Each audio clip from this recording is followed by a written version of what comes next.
Olá, amigos e irmãos, bem-vindos todos, tá certo?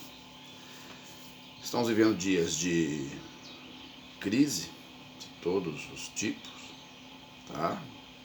Estamos passando por várias crises, crise econômica, crise social, crise ideológica e estamos passando agora por uma crise de pandemia. Mas eu quero usar como base para nós conversarmos um pouco o capítulo 6 de Juízes. O livro de Juízes, ele está depois do livro de Josué. Juízes, que depois que Josué faleceu, uma série de juízes foram colocados de tempo em tempo, levantados de tempo em tempo, para dirigir a nação israelita. Mas o que eu quero tirar como base disso? Eu quero tirar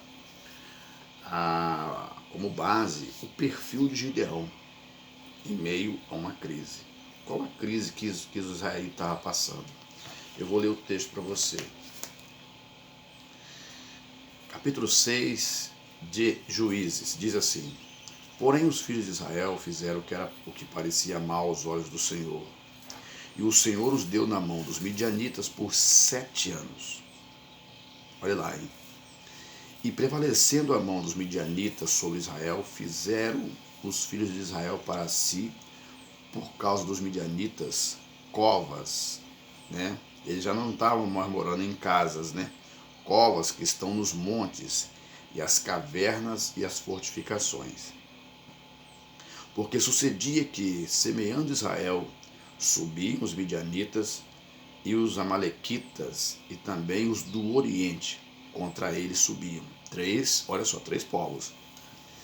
E punham-se contra eles em campo e destruíam a novidade da terra até chegarem a Gaza. E não deixavam mantimento em Israel, nem ovelha, nem bois, nem jumento. Porque subiam com seus gados e tendas, vinham como gafanhotos e em tanta multidão que não se podia contar, nem a eles, nem aos seus camelos, e entravam na terra para destruir. Assim Israel empobreceu muito pela presença dos midianitas. Então os filhos de Israel clamaram ao Senhor. Aqui começa. Vê se você consegue entender aonde eu vou chegar. E sucedeu que, clamando os filhos de Israel ao Senhor por causa dos midianitas, enviou o Senhor um profeta aos filhos de Israel. Olha só, hein? Que lhes disse: Assim diz o Senhor, Deus de Israel: do Egito eu vos fiz subir. Olha só, hein? E vos tirei da casa da servidão. Ou seja, tirei vocês da escravidão. E vos livrei da mão dos egípcios e da mão de todos quantos vos oprimiam. E os expeli de diante de vós, e a vós dei a sua terra. Olha lá, hein? E vos disse: Eu sou o Senhor vosso Deus. Não temais aos deuses dos amorreus, em cuja terra habitais. Olha o final da frase. Mas não desses ouvidos à minha voz. Entenda bem, Deus estava agindo com os filhos de Israel, eles tinham o privilégio de lidar diretamente com Deus. Você percebeu isso na leitura? Deus através de seu profeta. Olha lá. Não ouviu a minha voz. Aí quando chega no verso 11, aí entra em cena Gideão. Olha lá. Então o anjo do Senhor veio e assentou-se debaixo do carvalho que está em Ofra, que pertencia a Joás, o abisrita. E Gideão, seu filho, estava malhando o trigo no lagar, para salvar dos midianitas. Lagar é o lugar onde se trata a uva para fazer o vinho. Então, verso 12, então o anjo do Senhor lhe apareceu e lhe disse: O Senhor é contigo, varão valoroso. Aí todos os desfechos da conversa de Gideão com o Senhor, com o anjo do Senhor. O que eu quero levantar para você? Você está me vendo de blusa? Hoje a temperatura está em torno de 16 graus aqui. O céu está cinzento. Aqui começa um desfecho de uma história interessante que faz de Gideão um líder. Até ali, Gideão era um homem simples, das famílias mais pobres de Manassés, da tribo de Manassés, em Israel. E ele estava, o diferencial de Gideão é que ele estava malhando trigo no lagar. Pense bem,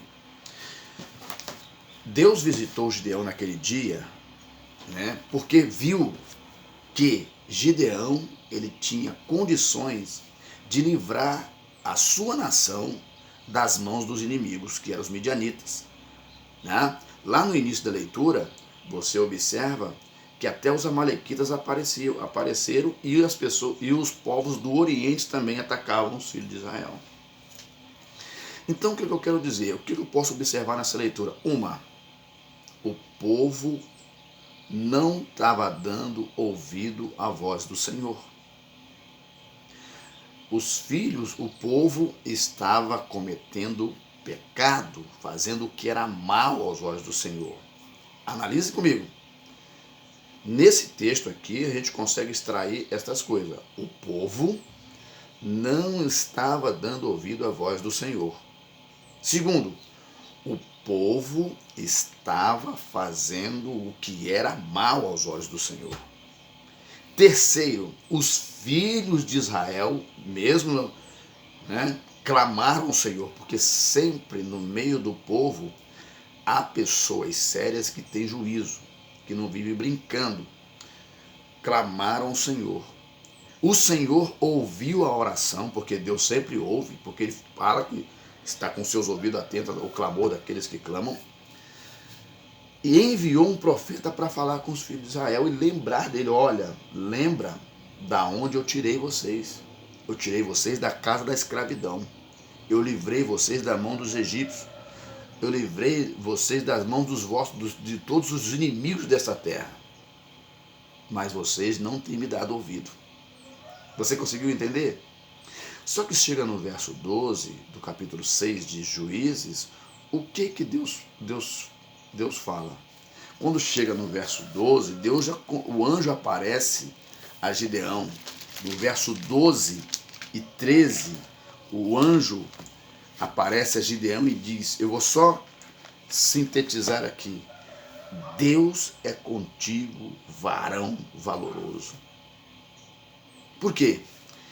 Porque nós estamos vivendo tempo de pandemia, de crises e tudo mais.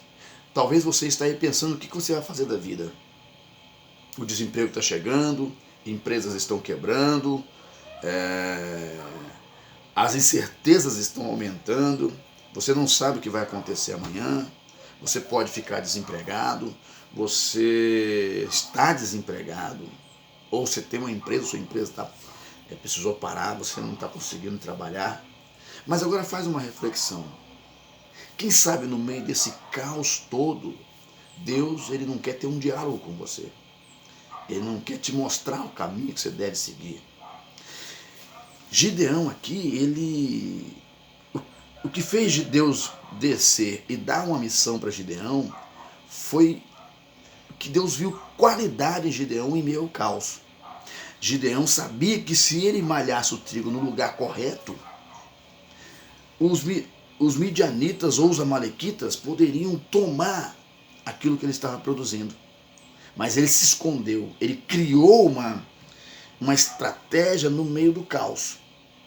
Quando nós estamos no meio do caos, nós precisamos parar e pensar, não agir precipitadamente, não tomar decisões precipitadas, não ter nenhum fato consumado, não concluir nada antes do tempo. É natural que quando nós estamos vivendo em crise e dificuldade, nós entremos em desespero, entremos em angústia, ficamos apavorados, ficamos tristes, percebemos que não temos muito recurso, não temos os recursos que os ricos têm, que os poderosos têm. A nossa força de aquisição é baixa, é pequena, mas o que Deus está mostrando com essa crise, Ele quer saber qual é a minha capacidade, de criar uma alternativa no meio da crise. O que eu estou fazendo? Eu estou de braço cruzado esperando o problema aumentar? ou eu estou pelo menos clamando ao Senhor. A Bíblia diz aqui que os filhos de Israel eles eram saqueados, toda a sua lavoura, o seu gado, a sua ovelha, tudo era saqueado. Israel empobreceu. Mas diz a Bíblia aqui que os filhos de Israel clamaram ao Senhor. Você está fazendo isso? Então a resposta de Deus ela virá. É momento de nos unirmos em oração. É momento das diferenças serem deixadas de lado. É momento do nosso eu ser encostado num canto.